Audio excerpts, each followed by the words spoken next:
Hi, I'm Elio and I will try to help you sleep better. People who have bad sleep not only live shorter, but they will also have less energy during the day. So, I will discuss 16 practical tips for improving your sleep based on science. I will also share which of these I've implemented myself and to what degree that has helped my sleep. It's quite a large list, so it would be unreasonable to try everything at once. So maybe it's best to just pick one of those, implement it or try to implement it into your sleeping routine, and then see what impact it has and move on from there. It's super hot today, so you might see me start to sweat in a moment. Out of these 16 tips, I have 11 basic tips and 5 more advanced tips if you have either the money or extra time to implement those as well. Basic tips for improving sleep. View sunlight directly after waking up.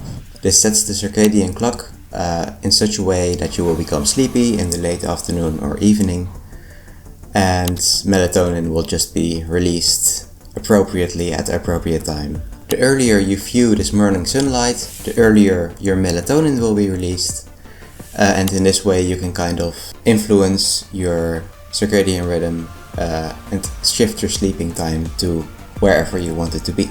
I got this from one person who is specifically known for this advice, which is Andrew Huberman. Try and get outside, ideally within the first 5 minutes of waking. Limit any light close to bedtime, and specifically blue light. Blue light, and also just bright light in general in the evening, is shown to block the production of melatonin. Also, try to keep your room dark at night. Maybe use some curtains if the sun is still out. Maybe use what I've done here is I blocked my window with some posters. And also during the night, if you have to go to the toilet or something, you might want to use a flashlight.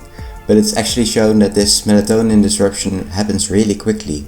So even if you use the flashlight for just 2 seconds, it might hamper your sleep quality for the rest of the night. Next, keep your environment cool, around 18 degrees Celsius. I would like to be able to do that right now, but unfortunately we don't have air conditioning, so I'm already starting to sweat. But at night it's especially important to have a cool room when you're starting to fall asleep, as it really helps with falling asleep. If you don't have a way to keep your room cool at night, you can use some alternative ways to keep your body cool, such as, wearing minimal clothing or no clothing. Wearing just the sheets instead of also the blanket, and maybe using a fan or something like that to keep yourself cool. Next, do not take in any caffeine in the first 90 minutes of the day. During the day, a molecule called adenosine builds up, making you feel tired towards the later stages of the day. When you wake up, some of this might still be present, and caffeine blocks the effects of adenosine. This causes your body to produce more adenosine, such that when the caffeine wears off, it may cause a crash of energy levels. I couldn't find a study about this, but it's yet another thing I learned from Andrew Huberman. In the same team, stop taking any caffeine in the 12 hours before sleep. Caffeine has a half-life of about 5 hours, but even slight amounts of caffeine can hamper sleep quality. And so the earlier you stop drinking, the better. Next, do not drink alcohol close to bed. Alcohol greatly harms sleep quality, and of course it's best to not take it at all. But if you do take alcohol, I found a guideline online that says that it's best to stop taking any alcohol in the 4 hours before bedtime. I've also seen some people who have a sleep tracker and drank alcohol before sleep, and they've said that it's one of the, if not the most important factor that can hamper sleep quality. Continuing on the track of things not to take before sleep, food. If you eat in the 3 hours before sleep, it hampers sleep quality. I've discussed this in my previous video, which you can watch if you want, and I'm actually eating my last meal at around 2 p.m. The final thing in the list of things not to take before sleep is water, or any fluid for that matter. Since, especially if you have a problem of having to go to the toilet at night, it will obviously disrupt your sleep. You'll have to get up and walk, so it's best not to take any water in that case in the 3 hours before sleep. I actually don't drink anything in the 5 hours before sleep. Next point, just get a good mattress. I actually have 2 mattresses on top of each other to keep it nice and comfortable, but yeah, you can do whatever you like with that. Another point, is to take a hot shower or bath before sleep, since this will actually help your body cool down, and that will allow you to get to sleep faster and sleep better. Oh, it also helps with just relaxing the body. Next point, limit sounds. Sounds from the environment hamper sleep, or might even cause you to wake up or not be able to fall asleep. So you can use something like earplugs or white noise to drown out the background noise in your environment. I'm actually quite sensitive to noise, so it's nice that I live in a quiet neighborhood. Let's move on to the advanced improvements. You can get a temperature controlled mattress that will just keep your bed cool at night. I've actually found a study on this temperature controlled mattress that says that it improved men's deep sleep and REM sleep by 14 minutes and 23 minutes respectively, and women's REM sleep by 9 minutes, and it also decreased the subject's sleeping heart rate by 2%, which is a measure of how well people slept. What you can also do is set up a waking light, a light that automatically turns on at a specific time when you want to wake up.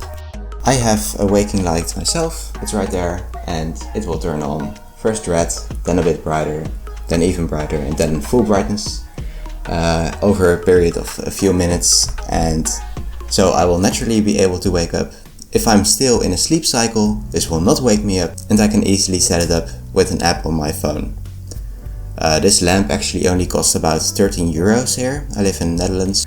I use a lamp called the Elio bulb. I'm really getting sweaty here.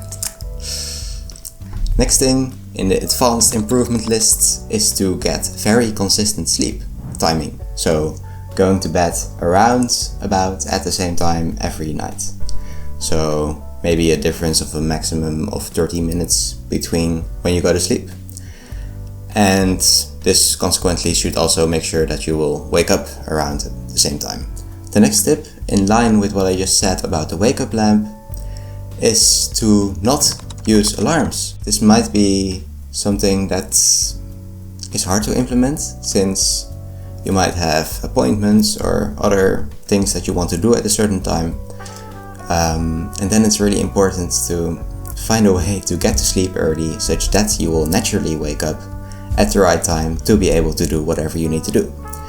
And the importance of this is that when you wake up by an alarm, there's a very high likelihood in fact, that you are in a certain sleep stage, namely REM sleep and deep sleep. Being disrupted in these sleep stages will negatively impact the quality of the entire sleep session. The final tip, we made it to the end.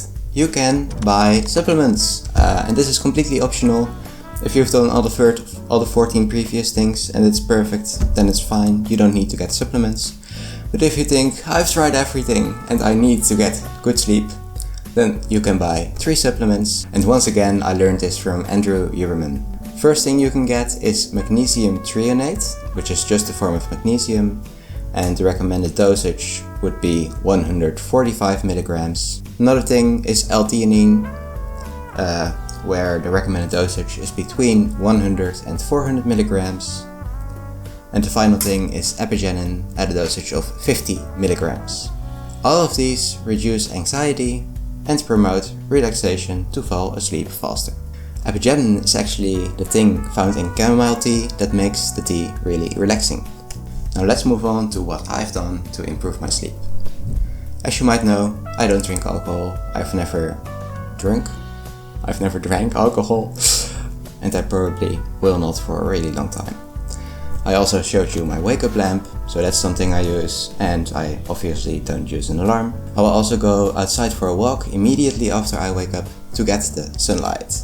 Also, I try to not exercise in the second half of the day. Sometimes I do. I really like table tennis, so if I can play some table tennis then I will, but I will always run in the morning. And I generally don't take any caffeine, but if I do, it will be before 12 p.m. I already told this, but I also don't eat anything in the late afternoon or evening, and this is one of the things that greatly improved my sleep quality, so it might be one thing you could try. Also, I don't drink any water in the 5 hours before sleep, which makes sure that I don't wake up as much during the night. I also limit any light in the evening. I sometimes do read with this automatic lamp, which automatically turns on in the evening with just pure red light. So no blue light, no devices, that's the next thing. I don't use any devices 1 hour before sleep. Next thing is that I sometimes take a warm shower before sleep, but not always, only if I think that I am sweaty from the day, especially during these days because it's super hot. And this helps a lot. Being relaxed really makes it easy to fall asleep, and also being cooled down makes it easy to fall asleep. Number 12 is that I have moderately consistent sleep timing. It's not perfect yet. Always there's some day where I have to have something that makes me go to fall asleep later, but usually it's within 30 minutes of each other that I fall asleep. I also occasionally use a fan when it's super hot, like today. I just turn this on and it blows air anywhere. And finally, I open my window to allow the cool air to come in so that I can fall asleep nicely. Here's the list of all 16 tips on the screen, categorized in basics and advanced tips. I hope you found this useful and see you in the next video.